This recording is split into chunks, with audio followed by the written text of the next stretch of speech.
अयोध्या से दूर वाल्मीकि ऋषि के आश्रम के पास एक शांत वन था। वहीं मां सीता अपने जुड़वा पुत्रों लव और कुश के साथ रहती थीं।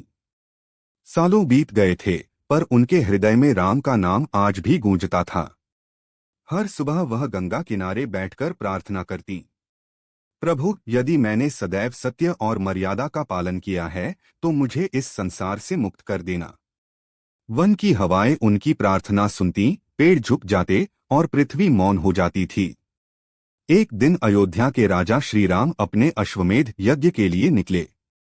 वहीं वाल्मीकि आश्रम में उन्होंने पहली बार अपने पुत्रों लव और कुश को देखा, जिनकी आवाज में वही मधुरता थी जो सीता के हृदय में थी।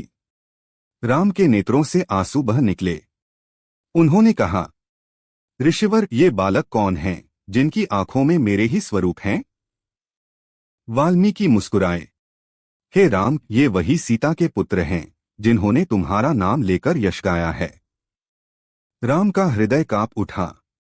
उन्होंने कहा, मैं सीता को फिर से स्वीकार करना चाहता हूं, यदि वह अपनी पवित्रता सिद्ध करें। सीता शांत मुख से आगे बढ़ी। उन्होंने धरती माता की ओर देखा और कहा, यदि मैंने सदैव अपने पति के प्रति निष्ठा और मर्यादा रखी है तो हे धरती माता, मुझे अपनी गोद में समा लो। क्षण भर में धरती कांपी।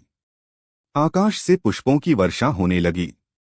धरती फटी और उसमें से एक दिव्य कमल प्रकट हुआ। सीता उसके ऊपर खड़ी मुस्कुरा रही थीं। राम के आंसू रुक न सके और उन्होंने हाथ जोड़कर कहा, सीते, तुम्हारी मर्यादा ही तुम्हारी महिमा है। अगले ही क्षण सीता उस कमल पर बैठीं और धीरे धीरे धरती की गोद में समा गईं। धरती माता ने उन्हें सदा के लिए अपनी शांति में स्थान दिया। आकाश में दिव्य प्रकाश फैला। देवताओं की आवाज आई, सीता केवल स्त्री नहीं, वह धैर्य और सत्य की प्रतिमूर्ति हैं। राम ने आंसुओं के साथ सिर झुकाया। जहां जहां मर्यादा की बात होगी, वहां वहां सीता का नाम लिया जाएगा। वन में शांति छा गई, पर उस शांति में भक्ति और त्याग की ध्वनि गूंजती रही। मुझे कमेंट बॉक्स में बताएं कि यह कहानी कैसी लगी और चैनल को लाइक और सब्सक्राइब करें।